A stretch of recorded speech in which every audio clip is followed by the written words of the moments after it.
लीजिए ये जो है सेट जो है बिहार पुलिस कांस्टेबल, हालांकि ये बिहार पुलिस कांस्टेबल नहीं उत्पाद विभाग का है, लेकिन बिहार पुलिस कांस्टेबल के लिए काफ़ी लाभदायक साबित होगा। ये आपको ध्यान में रखना है। ये सारे जो है आपको ये हम अभी बना रहे हैं, ये सेट नंबर 4 है, जैसा कि स्क्रीन पर आपको नज़र आ रहा है। देख लीजिए ये बिहार पुलिस जो है, बिहार पुलिस का जो ये सेट है, ये लिखा हुआ है यहाँ पे स्क्रीन पर दिख रहा है, और यहाँ पे सेट नंबर ये 4 है।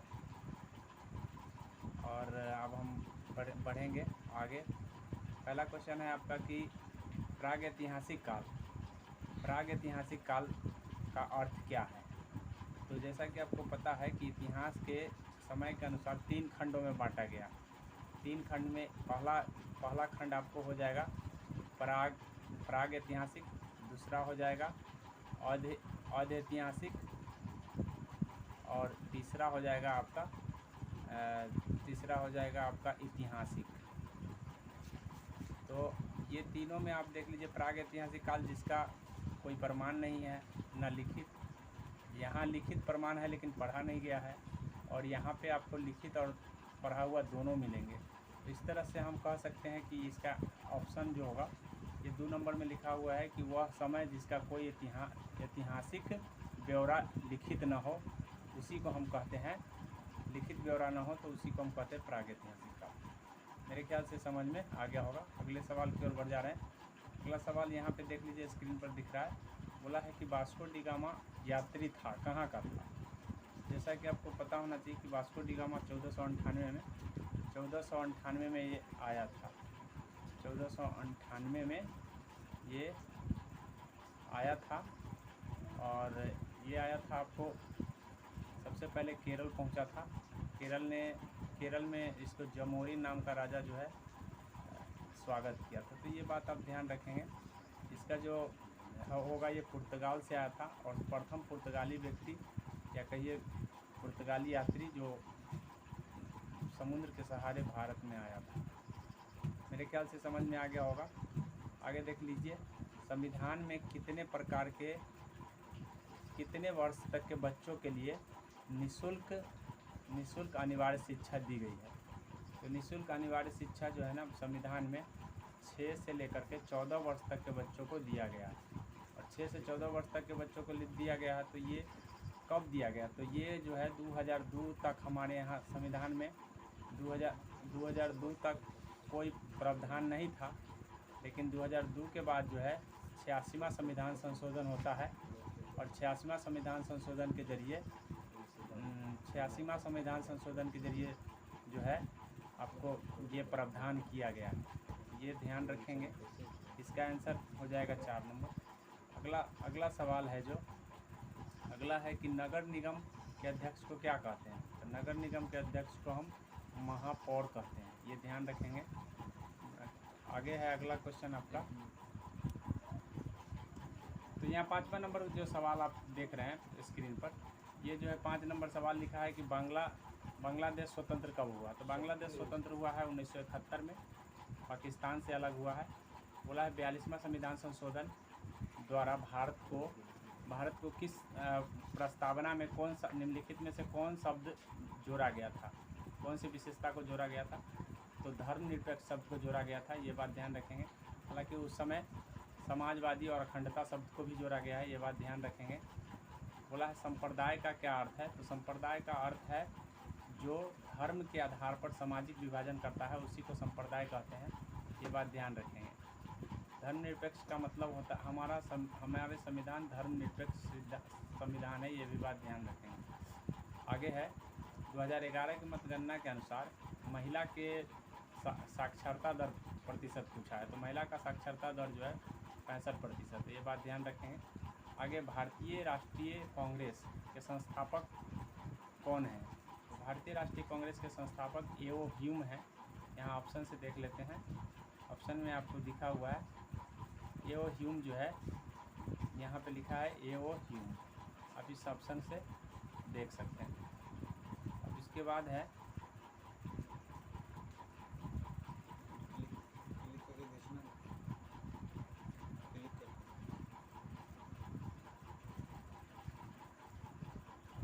भारत के चुनाव से सबसे छोटी, भारत के चुनाव की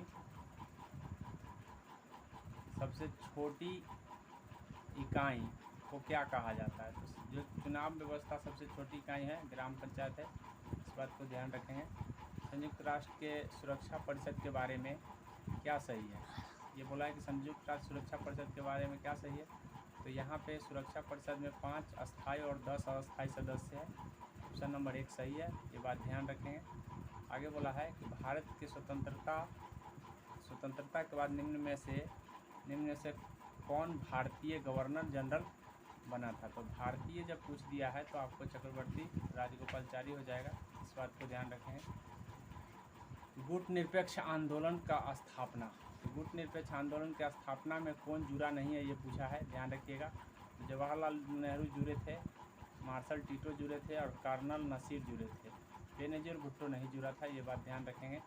आगे बोला है कि किन कारणों के आधार पर भारत में व्यक्ति मताधिकार का प्रयोग नहीं कर सकता है? मानसिक विकृति होने पर व्यक्ति मताधिकार का प्रयोग नहीं कर सकते हैं, और 61वां संविधान संशोधन के तहत हमें मत देने का अधिकार है, ये बात ध्यान में रख लीजिएगा। आगे है भारत के अभियुक्त को दी गई फांसी को निरस्त करने का अधिकार किसके पास है? तो यहाँ पे ऑप्शन नंबर बोला है कि उच्च न्यायालय के न्यायाधीश को है, तो नहीं, इनके पास नहीं है।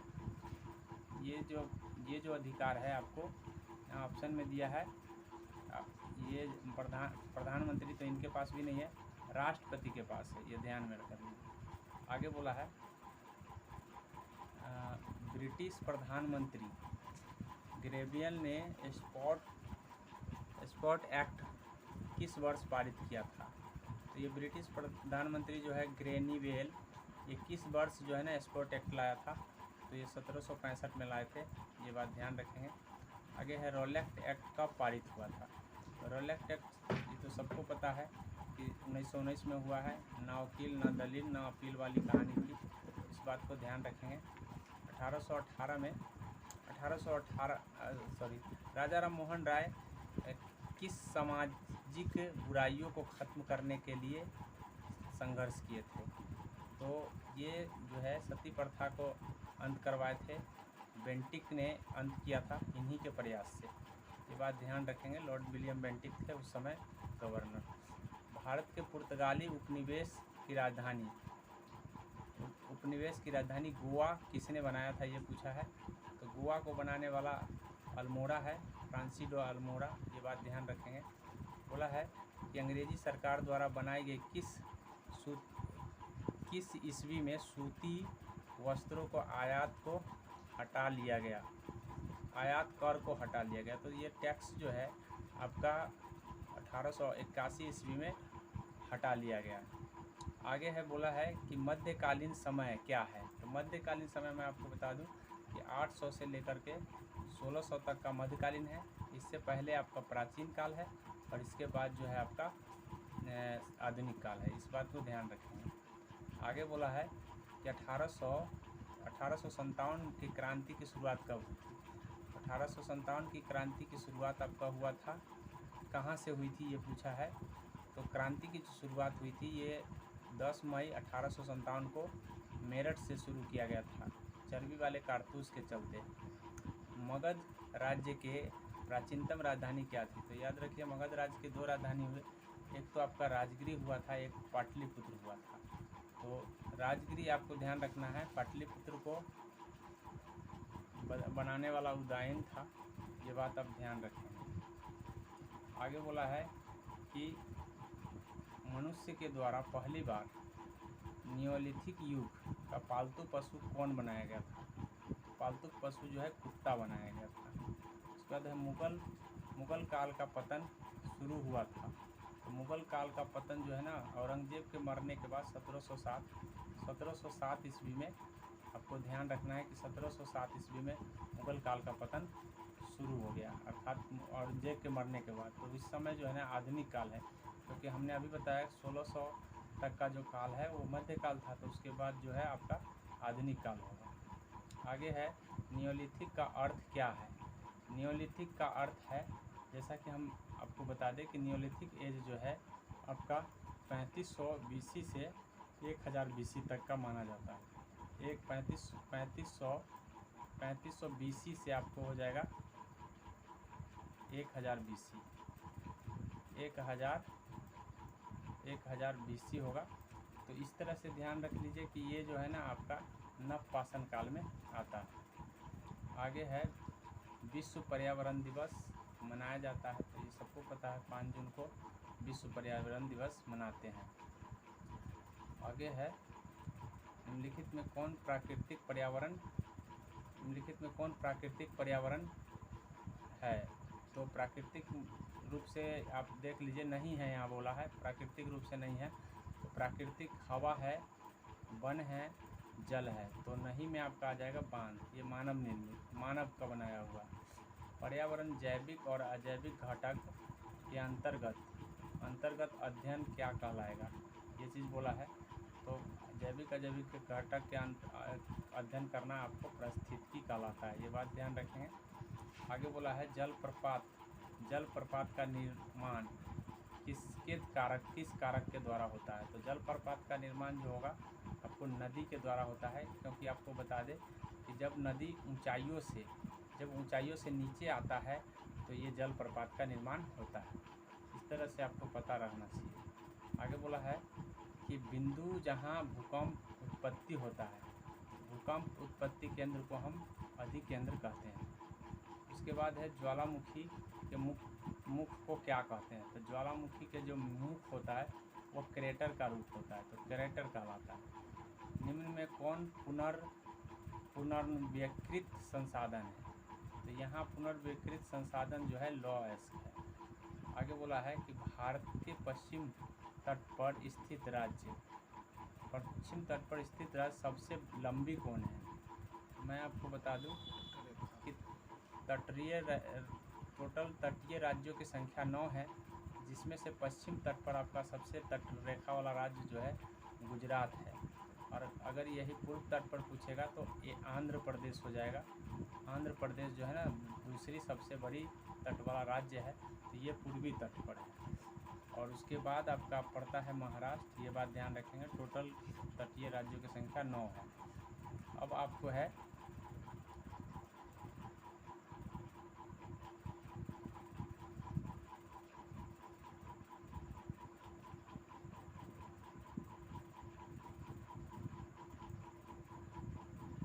शहर जो भारत का कॉटन पॉलिश के नाम से जाना जाता है। तो भारत के कॉटन पॉलिश के नाम से मुंबई को जाना जाता है। अगला है जानवर जो पेरियार राष्ट्रीय उद्यान में संरक्षित किया गया है। पेरियार राष्ट्रीय उद्यान केरल में है और यहाँ हाथी को संरक्षित किया गया है। याद रखिएगा, एक सींग वाले गेंडा का संरक्षण काजीरंगा उद्यान में किया गया है, इस बात को आप ध्यान रखेंगे। भूकंप से संबंधित अध्ययन क्या कहलाएगा। तो एक होता है भूकंप से अध्ययन, एक होता है भूकंप को मापते हैं। तो हम भूकंप अध्ययन को सिस्मोलॉजी कहते हैं। वही पूछा जाता कि हम किस पर दर्शाते हैं, तो सिस्मोग्राफ पर। वही पूछता कि हम तीव्रता को किस में मापते हैं, तो रिक्टर स्केल हो जाता, रिक्टर स्केल हो जाता, ये बात ध्यान रखेंगे। अब हम आगे बढ़ जाते हैं। बोला है कि धात्री जोड़ अंश और 9 जोड़ ईक क्या बनता है। तो याद रखिएगा कि धात्री जो धात्रिंश और नायक बनेगा। ऑप्शन नंबर 3 एक्यूरेट हो जाएगा। इसके बाद आपको बोला है अंशुमाली का समास विग्रह क्या होगा। तो ये अंशुमाली, अंशु है माला जिसकी, मतलब अंशु की तरह माला होगा, उसी को अंशुमाली कहेंगे। और इस सूर्य को कहा गया है बहुव्रीहि समास है। आगे बोला है कि नीह उपसर्ग से बने शब्द आपको ढूंढने हैं। तो नीह उपसर्ग से बने शब्द जो है आपका ये हो जाएगा, निबंध हो जाएगा, निषेध हो जाएगा, निर्धन हो जाएगा और उसके बाद आपका निस्तेज हो जाएगा। तो इस ऑप्शन नंबर 2 इसका सही हो जाएगा। उसके बाद देख लीजिए कि निम्न संबंध कारक इनमें से संबोधन का शुद्ध किसमें है, किसमें संबोधन सही शुद्ध किया गया है। तो भाइयों और बहनों, यहाँ पे याद रखिए कि भाइयों और बहनों अनुस्वार नहीं होता है, इसलिए ये 2 नंबर सही हो जाएगा। अब आप देख लीजिए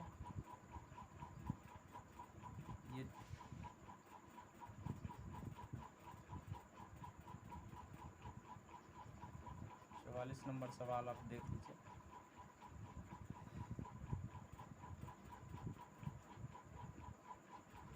चवालीस नंबर में बोला है लड़की बहुत सुंदर है, तो इसमें जो है लड़की शब्द क्या है। तो याद रखिए कि आपको ध्यान रखना है, सबसे पहले ऐसे सवालों को काटना पड़ता है। काटने के लिए लड़की तो नाम है तो सर्वनाम हो नहीं सकता है, विशेषण भी नहीं हो सकता, नाम है इसलिए विशेषण अलग होता है। तो अब शब्द और पद होगा। तो जब शब्द जब किसी लाइन में आता है तो उसको पद कहते हैं। तो यहाँ लड़की एक वाक्य में आया हुआ है इसलिए यह पद है, ये ध्यान में कर लीजिए। उसके बाद बोला है आ बैल और डैश डैश दिया है, तो यहाँ पे आ बैल मुझे मार लोकोक्ति होता है, यानी जानबूझकर खतरा मोल लेने का मतलब होता है आ बैल मुझे मार। गुरु में कौन सा प्रत्यय जोड़ करके स्त्रीलिंग बनाते हैं, तो गुरु में आइन जोड़कर गुरुआइन बनता है। आगे बोला है कि विश्व व्यापार संगठन का मुख्यालय कहाँ है, तो विश्व व्यापार संगठन का मुख्यालय जेनेवा में है। उसके बाद आपको ध्यान रखना है भारतीय खिलाड़ी जिसे हाल ही में जो है राज्यसभा के सदस्य में नामित किया गया है, तो ये उस समय जो है ना सचिन तेंदुलकर हुआ था, ये 2012 का सेट है, तो उस समय वही हुए। बोला है कि अंतरिक्ष में जाने वाली प्रथम भारतीय महिला पूछा है, तो भारतीय महिला कल्पना चावला है।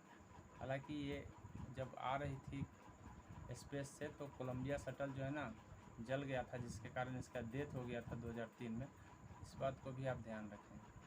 बोला है कि सरस्वती सम्मान पुरस्कार किस क्षेत्र में दिया जाता है, तो मैं आपको बता दूं कि सरस्वती सम्मान जो है ना साहित्य के क्षेत्र में बिरला फाउंडेशन के साथ द्वारा हर साल दिया जाता है। तो इस तरह से 50 क्वेश्चन आपके पूरे हो गए हैं। अब हम 50 क्वेश्चन अगली बार लाएंगे। जब तक आशा करते हैं कि आप इस सेट को देख करके लाभ प्राप्त करेंगे और देख करके अच्छा महसूस करेंगे। देखने के लिए थैंक यू।